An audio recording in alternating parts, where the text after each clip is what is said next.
அஸ்ஸலாமு அலைக்கும். Hello friends, எல்லோரும் எப்படி இருக்கீங்க? Welcome to taste my foot. இன்றைக்கி நம்ம என்ன ரெசிபி பார்க்க போகிறோன்னா, அரிசி மாவை வச்சு ஒரு சூப்பரான ரெசிபி பார்க்க போகிறோம். இது டின்னருக்கும் செஞ்சு சாப்பிட்லாம், இல்லை பிரேக்ஃபாஸ்ட்க்கும் செஞ்சு சாப்பிட்லாம். மோஸ்ட்லி எல்லா முஸ்லீம்ஸ் வீட்லேயும் இது செஞ்சுருப்பீங்க. இது சுத்ரியான்னு சொல்லுவாங்க. சொல்லப்போனால் இது முஸ்லீம்களுடைய ஒரு ட்ரெடிஷ்னல் ரெசிபி அப்படி கூட சொல்லலாம். ஏன்னா தாத்தா பாட்டி காலத்துலேருந்து இது செஞ்சுட்டு வராங்க. பட் இந்த ஜென்ரேஷனில் அந்தளவுக்கு இது செய்யறதில்ல. ஆனால் எங்கள் வீட்டில் இதை அடிக்கடி செய்வாங்க. ஏன்னா இந்த சுத்ரியா எங்கள் அப்பாவோட ரொம்ப ஃபேவரட்டான ஒரு ரெசிபி. ஸோ எங்கள் அம்மா அடிக்கடி இதை வீட்டில் செய்வாங்க. அந்த வகையில் செய்யும் போது என் பசங்க டேஸ்ட் பண்ணி பார்த்து அவங்களுக்கும் இது ரொம்ப பிடிச்சி போச்சு. மோஸ்ட்லி இந்த சுத்ரியாவை நிறைய பேர் பார்த்துருக்க மாட்டீங்க, கேள்விப்பட்டிருக்க மாட்டீங்க, டேஸ்ட் பண்ணியும் பார்த்துருக்க மாட்டீங்க. அப்படிப்பட்டவங்க இதை ஒரு தடவை ட்ரை பண்ணி பாருங்கள். கண்டிப்பாக உங்களுக்கு ரொம்ப பிடிக்கும். இது டிஃப்ரெண்ட்டாகவும் இருக்கும், இது சேம் டைம் ரொம்ப டேஸ்டியாகவும் இருக்கும். இதே அரிசி மாவு வச்சு சேம் இதே மெத்தடில் கடலைப்பருப்பு, வெல்லம், தேங்காய் துருவந்து இதெல்லாம் போட்டு ஸ்வீட்டாகவும் பண்ணுவாங்க. அதை இனிப்பு சுத்திரியான்னு சொல்லுவாங்க. அதோட டேஸ்ட்டும் ரொம்ப நல்லாயிருக்கும். ஓகே, இந்த சுத்திரியா எப்படி சில இன்றைக்கி நம்ம பார்க்கலாம். ஸோ இந்த வீடியோ கடைசி வரைக்கும் ஸ்கிப் பண்ணாமல் பாருங்கள்.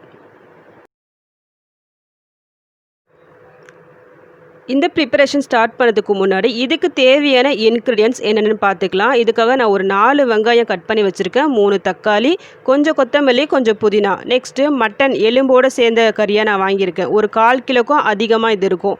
இந்த சுத்திரியாவுக்கு வெறும் கறி இல்லாமல் அது எலும்போடு சேர்த்து போடும்போது அது டேஸ்ட் அதிகமாக இருக்கும். ஸோ இந்த மாதிரி பார்த்து வாங்கிக்கிங்க. இந்த சுத்திரியாவை நான் இன்றைக்கி குக்கரில் தான் செய்ய போகிறேன். ஸோ நான் குக்கரில் எண்ணெய் போட்டிருக்கேன். நல்லா சூடாகிடுச்சு. இதில் 2 துண்டு பட்டை, 3 லவங்கம், 3 ஏலக்காய் போட்டிருக்கேன். இது நல்லா வெடித்த உடனே கட் பண்ணி வச்சுருக்கேன் இந்த வெங்காயத்தை போட்டு நல்லா அது கலர் சேஞ்ச் ஆகிற வரைக்கும் நம்ம வதக்கிக்கலாம். இந்த மாதிரி கலர் சேஞ்ச் ஆன உடனே நான் இதில் இஞ்சி பூண்டு பேஸ்ட்டை ஆட் பண்ணுறேன். நான் எவ்வளோ சேர்க்குறேன்னா ஒரு 1.5 டேபிள் ஸ்பூன் அளவுக்கு இஞ்சி பூண்டு பேஸ்ட்டு போட்டு இந்த பச்சை வாசனை போகிற வரைக்கும் ஃப்ரை பண்ணிக்கலாம். இப்போ இதுவும் நல்லா வதங்கியாச்சு. இந்த ஸ்டேஜில் கட் பண்ணி வச்சுருக்க தக்காளி ஆட் பண்ணிக்கலாம். கூடவே இந்த தக்காளி வெங்காயம் நல்லா வதங்கிறதுக்கு கொஞ்சம் சால்ட்டு நான் சேர்க்குறேன். இது எல்லாத்தையும் போட்டு நல்லா வதக்கலாம்.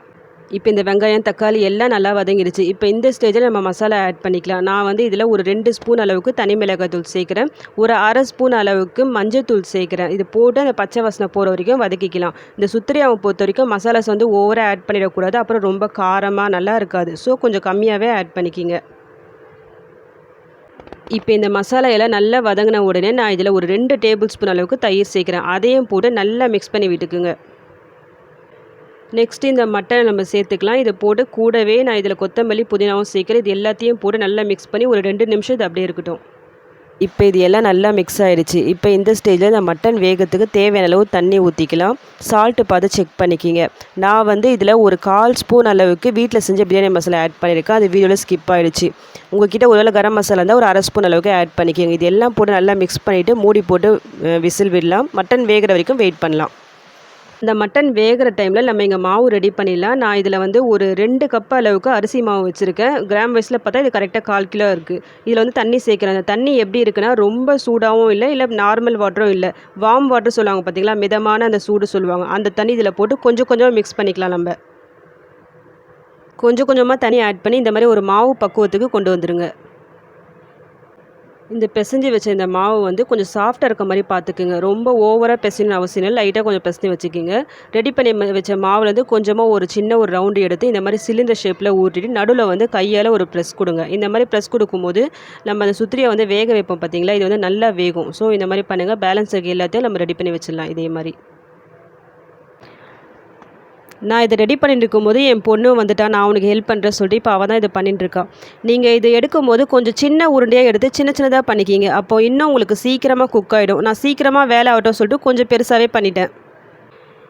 இப்போ இந்த சைடில் நம்ம குக்கரில் வேக வச்சுருந்தோம்ல இந்த மட்டன், இதை வெந்துச்சான்னு பார்க்கலாம். இந்த ப்ரெஷர்லாம் நல்லா ரிலீஸ் பண்ணிட்டு ஓப்பன் பண்ணி பார்த்தாச்சு, நல்லா வெந்திருக்கு. இப்போ நான் இதில் ஒரு 2 பத்தை தேங்காய் பத்தை இருக்குது பார்த்தீங்களா, அதை நல்லா பேஸ்ட் மாதிரி நான் அரைச்சி எடுத்து வச்சுருக்கேன். அது கூட தண்ணியும் சேர்த்து இந்த மாதிரி நல்லா மிக்ஸ் பண்ணி நல்லா கொதிக்க வேணாம், கொஞ்சம் சால்ட்டும் போட்டுக்குங்க. இப்போ இது நல்லா கொதிக்குது. இப்போ இந்த ஸ்டேஜில் ரெடி பண்ணி வச்சு இந்த சுத்திரியாவை போட்டுக்கலாம். இந்த சுத்திரியாவை போடும்போது ஹை ஃப்ளேமில் இருக்க மாதிரி பார்த்துக்குங்க. போட்டுட்டு மிக்ஸ் பண்ணி விடாதீங்க. மிக்ஸ் பண்ணாமல் அப்படியே மூடி போட்டு விடுங்க. 5 நிமிஷம் கழித்து ஓப்பன் பண்ணலாம். சுத்திரியா போட்ட உடனே நம்ம மிக்ஸ் பண்ணி விட்டுட்டா உடஞ்சி போன மாதிரி ஆகிடும். ஸோ அதனால் போட்ட உடனே மிக்ஸ் பண்ணக்கூடாது. ஒரு 5 நிமிஷம் கழித்து நம்ம ஓப்பன் பண்ணி நான் பார்க்குறேன். பாருங்கள், ஒன்றோட ஒன்று கொஞ்சம் ஒட்டின மாதிரி இருக்கும். இந்த லைட்டாக இந்த கரண்டியால் இப்படி எடுத்து விட்டாலே அது கரெக்டாக ஆகிடும். இப்போ நம்ம மிக்ஸ் பண்ணி வச்சுருக்கோம்ல செகண்ட் பேட்ச் இந்த சுத்திரியாவை இதில் ஆட் பண்ணிக்கலாம். சேம் அதே ப்ராசஸ் தான். ஹை ஃப்ளேமில் வச்சுக்கிங்க, மிக்ஸ் பண்ணிடாதீங்க, மூடி போட்டுக்கலாம். 5 மினிட்ஸ் கழிச்சு நான் இப்போ ஓப்பன் பண்ணுறேன். இப்போ நல்லா ஒரு தடவை மிக்ஸ் பண்ணி விட்டுக்கலாம். இப்போ நான் ஃபைனலாக ரெடி பண்ணி வச்சுருக்கேன் இந்த சுத்திரியா. இது எல்லாத்தையும் இதில் போட்டுட்டு அப்படியே நம்ம மூடி போட்டு குக் பண்ணலாம். ஒரு 5 நிமிஷம் கழிச்சு மறுபடியும் ஓப்பன் பண்ணி மிக்ஸ் பண்ணி விட்டுக்கலாம். இப்போ ஒரு 5 நிமிஷம் கழிச்சு நான் ஓப்பன் பண்ணுறேன். இப்போ எல்லா சுத்திரியாவும் போட்டாச்சு. ஒன்றோட ஒன்று ஒட்டாமல் கரெக்டாக வந்துச்சு. இப்போ ஃப்ளேம் வந்து லோ ஃப்ளேமில் வச்சுக்கலாம். ஒரு 10 நிமிஷம் இதை அப்படியே மூடி போட்டு குக் பண்ணலாம். இப்போ 10 நிமிஷம் கழித்து நான் ஓப்பன் பண்ணுறேன். பாருங்கள், இப்போ கொஞ்சம் தண்ணியாக இருக்க மாதிரி இருக்குல்ல இந்த கிரேவி. இப்போ இந்த திக்னஸ் கொடுக்கறதுக்காக நான் ஒரு பவுலில் ஒரு டேபிள் ஸ்பூன் அளவுக்கு அரிசி மாவு போட்டிருக்கேன். அதில் ஒரு அரை கப் அளவுக்கு தண்ணி கலந்து எந்த லம்ஸ் இல்லாமல் ஃபஸ்ட்டு நல்லா மிக்ஸ் பண்ணி விட்டுட்டு அப்புறமா இந்த கிரேவியில் ஆட் பண்ணி நல்லா ஒரு மிக்ஸ் கொடுத்து விடுங்க. மிக்ஸ் பண்ணிவிட்டு மறுபடியும் மூடி போட்டு ஒரு 5 to 10 நிமிஷம் மறுபடியும் குக் பண்ணலாம்.